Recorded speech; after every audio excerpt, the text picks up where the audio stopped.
Salmo 113. Dios levanta al pobre. Aleluya. Alabad, siervos de Jehová. Alabad el nombre de Jehová. Sea el nombre de Jehová bendito, desde ahora y para siempre.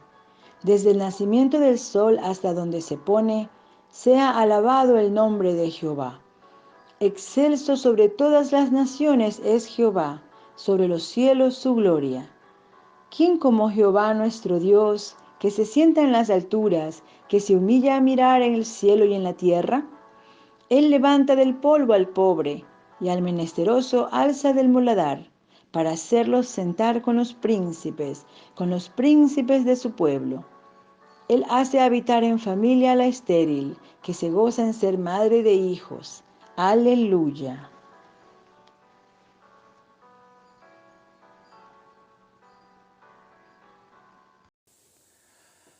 Buenos días al grupo de Iglesia Bautista Reformada, de la Gracia, de lo que están escuchando por YouTube. Como todos los sábados tenemos por costumbre, se lee un salmo. En esta ocasión le ha tocado a la hermana Verónica la lectura del salmo número 113. Muchísimas gracias a la hermana Verónica por la lectura del salmo número 113. Empezamos una nueva sección de los salmos. En esta traducción a mí me aparece Dios levanta al pobre. Vamos a empezar una nueva sección de los salmos. Y este era un salmo tradicional que el pueblo judío cantaba, amados. Y quizá para usted no tenga ninguna importancia, ninguna relevancia este salmo. Pero aquellos que somos cristianos podemos entender, cuando hablemos, ya lo expliqué varias veces, incluso en los salmos pasados, cuando pude entender que el Señor dijo que los salmos hablaban de Él, para mí cambió todo. Saber que mi amado dice, esto habla de mí. Para mí tuvo una nueva importancia los salmos.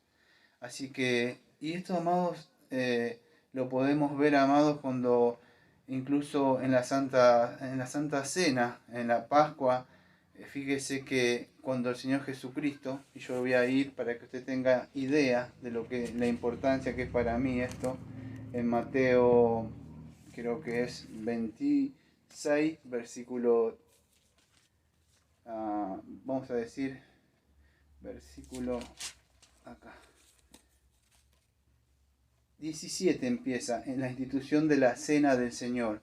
Empieza diciendo esto. No lo voy a leer todo, pero voy a leer un solo versículo. Empieza diciendo el primer día de la fiesta, escuche, esto es importante, de la fiesta de los panes sin levadura.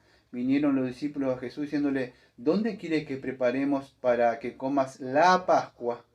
Y él le dijo que fuera un lugar que le iba a dar, acuérdese, un lugar, o sea, le mandó hacia otro lugar, que si me pongo a relatar todo eso no terminamos más.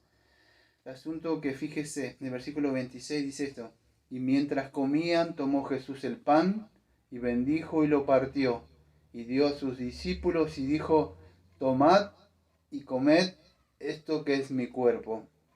Tomando la copa y habiendo dado gracias, les dio diciendo, bebed de ella todos, porque esta es mi sangre del nuevo pacto, porque por muchos es derramada para remisión de los pecados. Y os digo que desde ahora no veré más de este fruto de la vid, hasta que aquel día que lo beba de nuevo con vosotros en el reino de mi Padre. Escuche, y acá está el versículo, es el versículo número 30 de Mateo 26. Y cuando hubieron cantado el himno, salieron al monte de los olivos.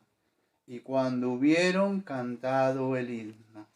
Amado, este himno que cantó el Señor Jesucristo es muy probable que es el Salmo número 113. Porque acuérdense que esto era como un salterio para ellos, era como un himnario que tenemos nosotros. Los bautistas tenemos un himnario que tenemos muchos cánticos espirituales y salmos, pero ellos tenían los salmos.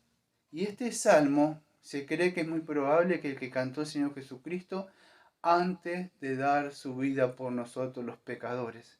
Él cantó este salmo, o ponemos este himno, porque este himno es el himno que cantábamos, a decir, para recordar la Pascua. En ese contexto histórico, por supuesto, era que ellos recordaban, la liberación vamos a decir, de ello, porque acá empieza, vamos a decir, una serie de salmos que están unidos, ¿no? Pero se cree que es como cerraron la comida, ellos, esa Santa Cena que conocemos nosotros, esa institución. Pero en el Antiguo Testamento, por supuesto, era un salmo que se cantaba para recordarse a la Pascua.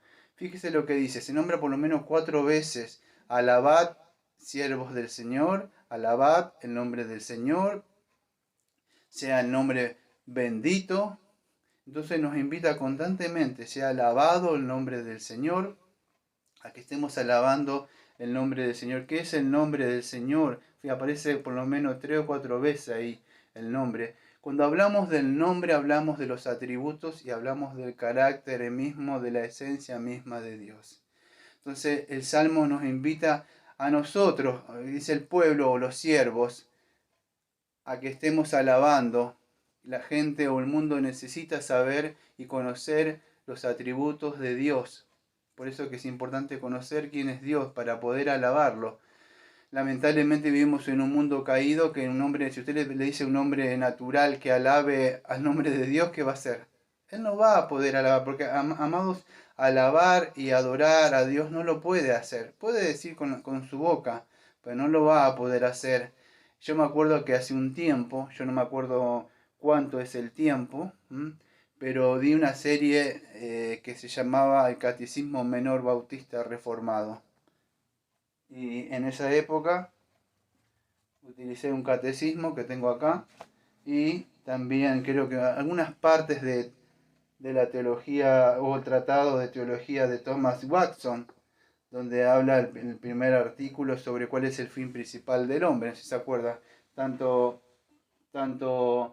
cuando vimos el catecismo bautista particular y cuando vi un poco del tratado de Watson, aquellos que lo han escuchado y es muy posible que ni se acuerden, pero estuve tocando un poco sobre eso. Acuérdense, le voy a por arriba para que puedan entender cuál es el fin principal del hombre. Y el fin principal del hombre es glorificar a Dios y disfrutar de Él para siempre.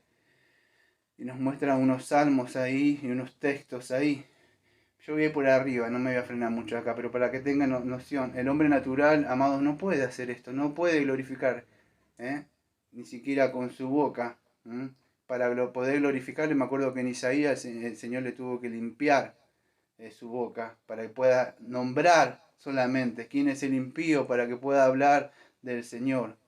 Entonces, fíjese, para poderlo hacer, si ustedes estuvieron atentos en esa época, acuérdense que cuando hablamos una parte de esto que yo dije, tocando este catecismo, en una parte hablaba una pregunta: ¿debe el hombre glorificar a Dios guardando sus mandamientos? La respuesta, una de las tantas que vimos, es sí. Si me amáis, guardáis mi mandamiento. ¿Puede alguien glorificar a Dios de manera aceptable a menos que primero crea en Cristo? No, porque sin fe es imposible complacerlo. Porque es necesario que amas acerca de Dios. Bueno, y así sigue, amado, es largo. El catecismo está en el canal de prédica. Para aquellos que quieran participar, o sea, pueden aprender, o sea, ir ahí. Bueno, la idea es esta, amados, que la única forma de glorificar a Dios es que tengamos vida nueva. Y esto lo hacemos, amado, primero y principal, de muchas formas. Dios no necesita la gloria de nadie, Dios no comparte su gloria con nadie, entonces ¿cómo podemos glorificar? Viviendo una vida de acuerdo como Él demanda. Aunque como nosotros como cristianos y pueblo de Dios y siervos de Él, no podemos ser a la perfección, pero no podemos, vamos a decir, a glorificarle porque Él es glorioso en sí mismo, en su esencia, en todo su ser. No la comparte con nadie. Entonces, la única forma como pueblo para dar a conocer a este mundo que va cada vez más a la perdición es mostrando una diferencia entre el impío y el pueblo de Dios. Y la forma de glorificarle, como dice el Salmo, alabad al siervo. Esto no se... Cuando usted ve alabad el nombre del Señor y glorificarle, esto, escuche, no lo voy a decir con maldad, pero esto no se trata de cante y danza alegre pronto y remolineando, canto y salto de los montes y poderoso el Dios de Israel. No se trata de esas cosas, amados. Se trata de la única forma de glorificarlo es viviendo una vida como Él demanda. Y así la gente va a conocer quién es el Señor.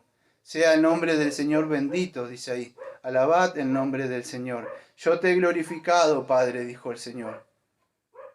Y no solamente fueron palabras, amado, Él lo glorificó de verdad, dio a conocer a los hombres quién era el Señor, quién era su Padre. Para eso vino. Entonces, como nosotros, amado, hay una gran responsabilidad dentro de la comunidad cristiana, viven en otras cosas pensando, como si fueran a vivir toda su vida, como que si toda su vida dependieran de acá.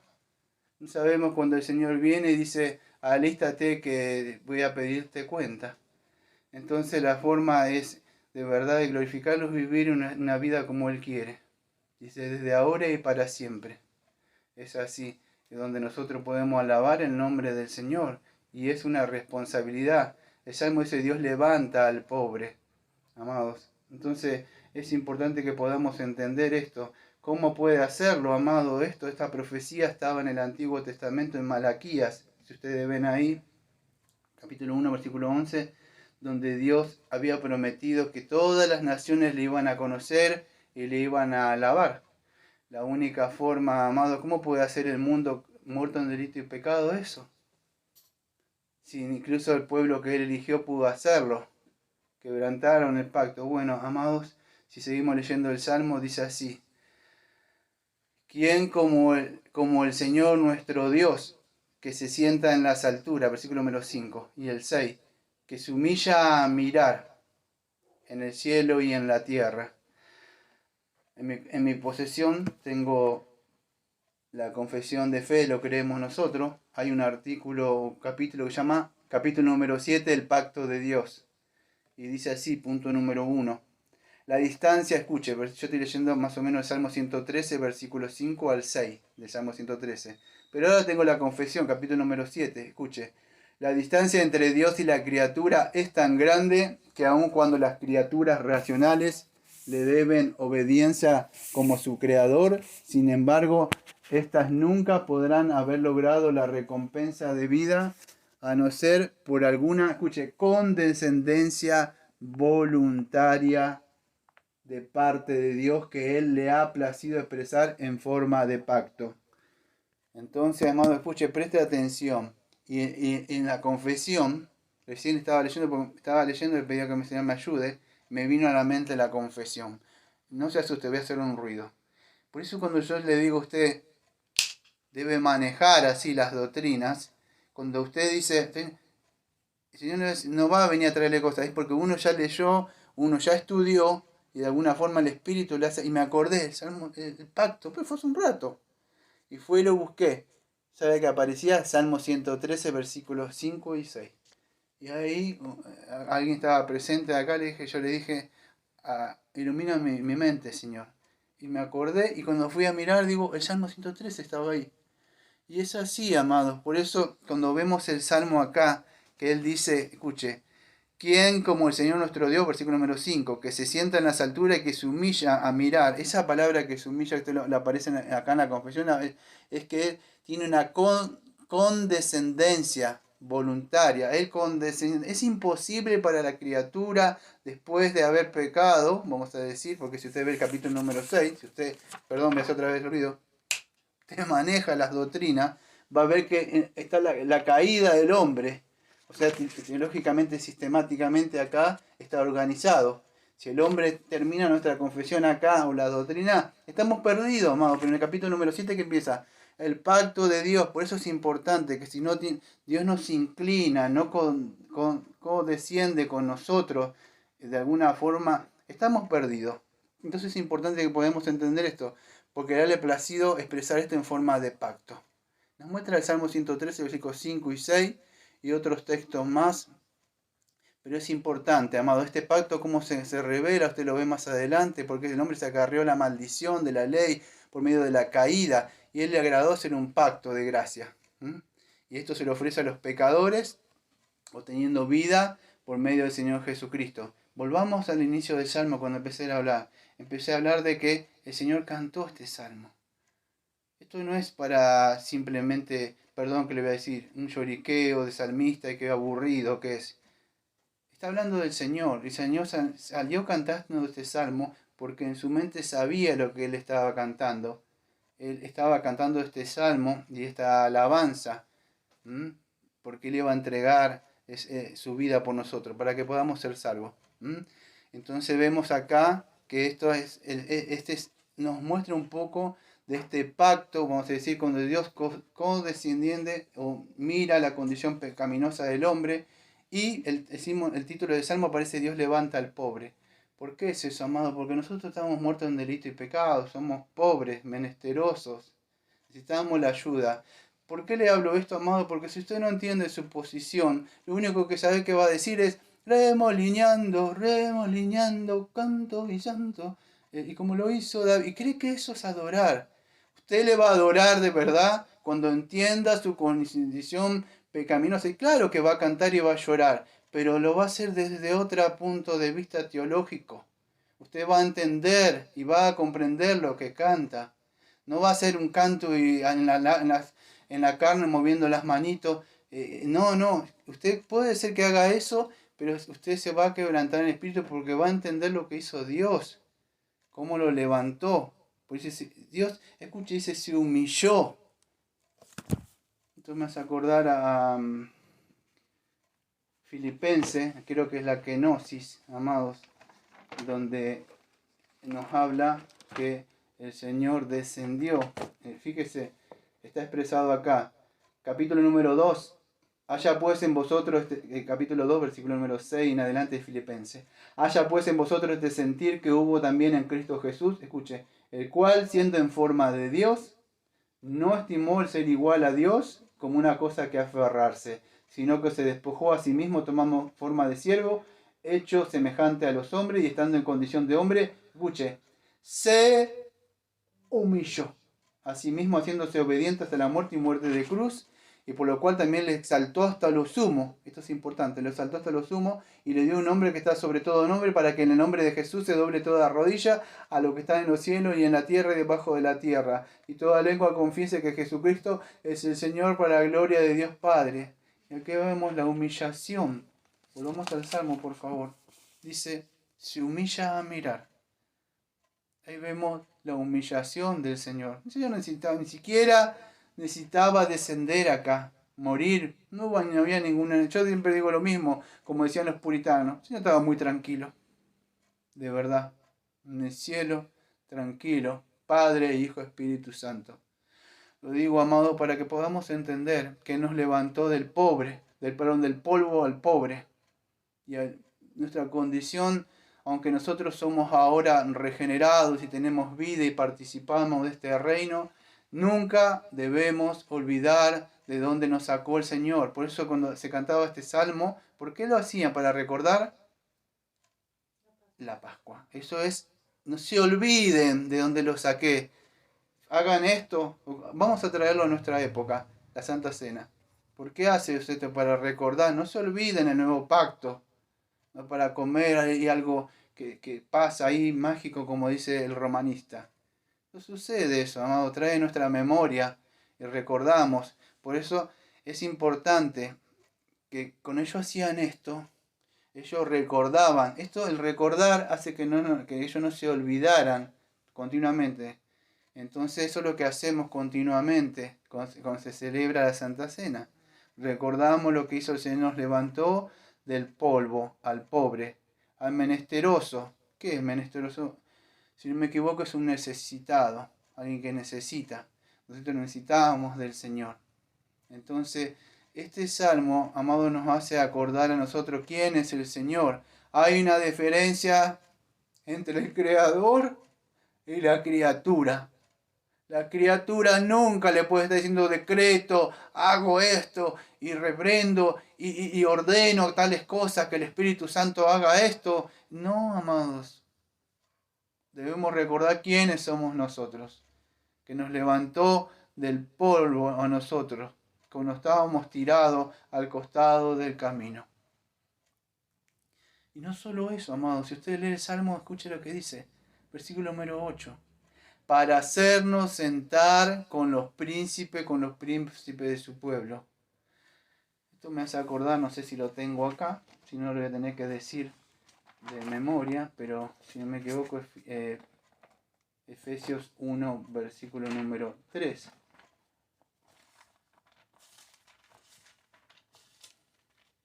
Dice así: bendito sea el Dios y el Padre de nuestro Señor Jesucristo, que nos bendijo con toda bendición espiritual en los lugares celestiales en Cristo. Y ahí sigue hablando que nos escogió para que fuéramos santos y sin manchas delante de Él. ¿Qué nos hizo? Dice que nos escogió en Él ante la fundación del mundo para que fuésemos santos y sin manchas delante de Él. Pero en el versículo 3 dice, con toda bendición espiritual en lugares celestiales. Y si usted pudiera entender esto, sé que nosotros estamos en Cristo, amados.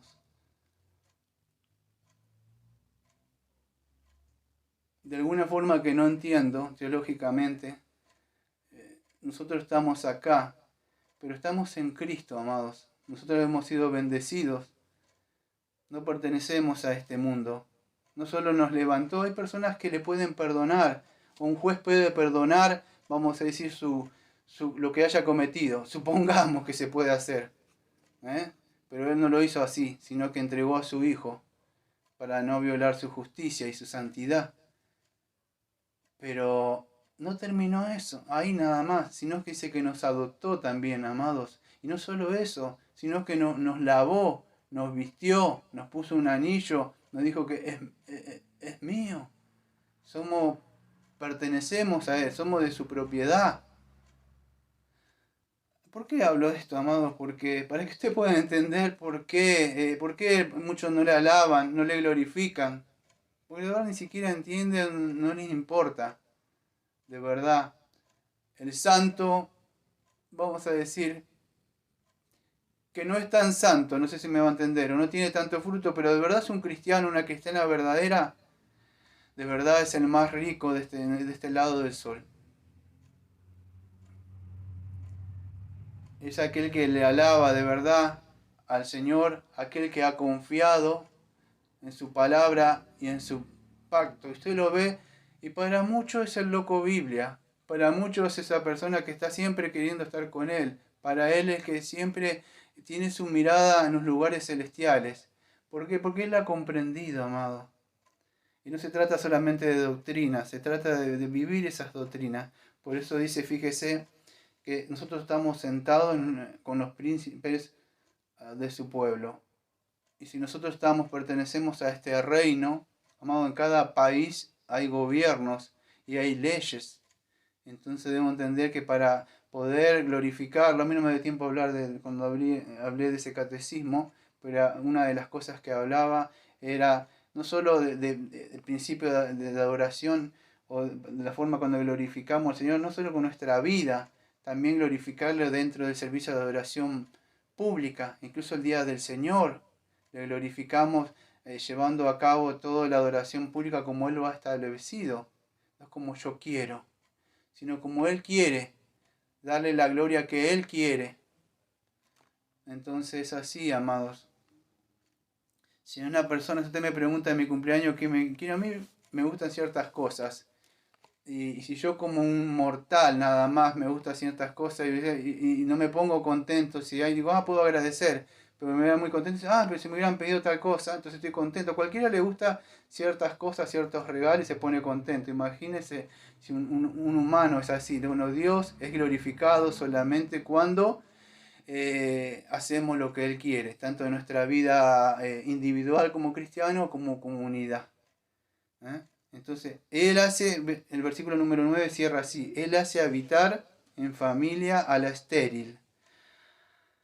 Amado, esto es muy posible que está hablando un poco, no sé si me va a entender, pero está hablando un poco de ese pacto, o de la teología pactual. Si vamos creo que al libro de Gálatas, va a encontrar algo de la alegoría de Sara y Agar, si no me equivoco. Y no es el tiempo ahora para estar hablando de esto, pero cuando hablamos de esto de la familia estéril es largo de hablar. Pablo, creo que aplicando esa hermenéutica para poder entender esta teología pactual, explica un poco dentro del pueblo de Dios habían vamos a decir, gente que en el antiguo pacto, no en el nuevo, como dicen algunos reformados. Yo soy un reformado, pero no abrazo, como muchos dicen que en el nuevo pacto hay nacidos de nuevo y no nacidos de nuevo. No es así, hay nacidos de nuevo nada más, solo nacidos nuevos. Otros son simpatizantes. Pero en el antiguo pacto sí, había, vamos a decir, dentro de la comunidad, los que estaban, vamos a decir, tenían vida y los que no, por más que estuvieran circuncidados, ¿sí? Pero en el nuevo pacto, en el capítulo número 4 de Gálatas, Pablo explica un poco esta alegoría de Agar y Sara, mostrando que de Sara venían lo que era Isaac, que representaban todos los que habían nacido de nuevo, o sea, los que tenían vida espiritual. Que es una mujer estéril o lo que tenían ellos? De alguna forma, vamos a decir, cuando usted ve a Abraham, voy a mostrar un ejemplo por arriba, que en Romanos 4, no podía tener, amados, no podía tener hijos. El hombre tenía casi 100 años, imagínense. Estaba muerto en todas las partes que usted se imagine ese hombre.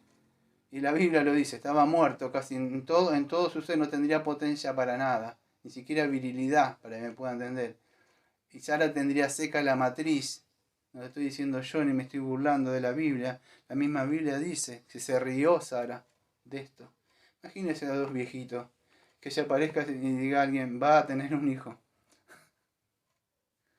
Amado, a mí me causa gracia, o sea, como de una forma, vamos a decir, a mí, porque yo no puedo comprender algo así. Yo, y Señor, si me diría que estoy pecando, porque no, por eso se puso Isaac, creo que era risa. Porque le dice, ¿de qué te ríes? O sea, no me estaba riendo. Dice, sí, te estabas riendo. Y él hizo habitar a la familia, vamos a decir, todo, y ustedes lo ven a lo largo de eso, muchas mujeres que no podían tener hijos. Pero no es una palabra de aliento, como dicen algunos de acá carismáticos, para la que no puede, tiene un significado espiritual. Él estaba hablando de que, del sentido de que iban a venir hijos espirituales para aquello que es imposible. Lo que es imposible para el hombre es posible para Dios. Y de ahí iba a nacer un pueblo que le iba a alabar al Señor. Y dice que se goza en ser madre de hijos. Amados, en este nuevo pacto, vamos a decir, en la iglesia, vemos solamente hijos nacidos de nuevo por medio del Señor Jesucristo. Dice que en 2 Corintios 5:17 dice que somos nueva criatura, la que hemos nacido. Entonces, ¿qué sucede? Es por medio del Señor Jesucristo que ahora nosotros tenemos vida, amados.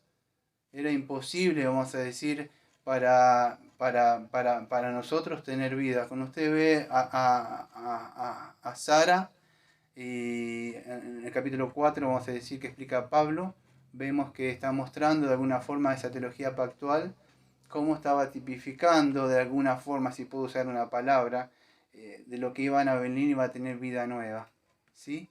Y ustedes, si se acuerdan cómo empezamos el Salmo para ir terminando, se acuerda de que el Señor cantó este himno cuando iba caminando hacia la cruz. Y él mismo, amado, tuvo que tomar en su naturaleza, vamos a decir, humana, fue nuestro cabeza federal, lo que nos iba a representar a nosotros. Fíjese que dice, para hacernos sentar con los príncipes de su pueblo. Entonces, a nosotros que somos viles pecadores, de verdad nos lavó con su preciosa sangre, nos vistió con su justicia, para que podíamos participar con él, sentados junto con su mesa, amado. Como viles pecadores no podemos entrar. Si usted se lava las manos, se baña para comer una simple cena, o si alguien lo invita, entonces la única forma es esa, es por medio de la gracia y su misericordia, que de verdad. Entonces podemos participar. Ahora la pregunta para usted le está alabando, le está glorificando, está bendiciendo al Señor. No, Dios te bendigo, te tiro besito. No, amado, de verdad. Está alabándole, le está glorificando con sus pensamientos, con sus acciones. ¿En qué piensa todo el día? Busca glorificarle en cada cosa que va a hacer. Dentro del pueblo cristiano, no digo en el mundo, tienen sus pensamientos en cosas más que van a ser mañana o pasado, amados. Y eso solamente lo sabe el Señor. Lo que el Señor nos manda es que le alabemos. En cada cosa, tanto comamos o bebamos, que estemos glorificando. Y así empieza uno de los primeros salmos, porque Salmo 114 empieza hablando también de esto, de las maravillas del Éxodo. Empieza a hablar de alguna forma figurada, como el mar, como se lo vio y huyó. Y empieza a mostrar una figura como de alguna forma nos empieza a mostrar el salmista un poco de esto.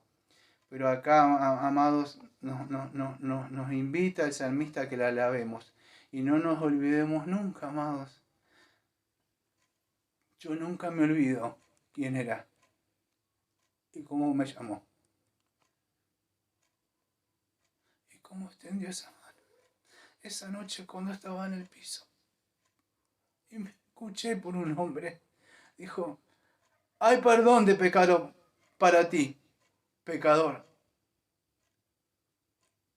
No me acuerdo qué corría por mi cabeza. Lo único que escuché que hay perdón de pecado y levanté y dije, para mí, dije. Y me puse la espalda y me empecé a levantar y lo voy a seguir contando siempre. Porque no me quiero olvidar de eso. Cómo me levantó del polvo. Me derrumbó y después extendió su mano de misericordia.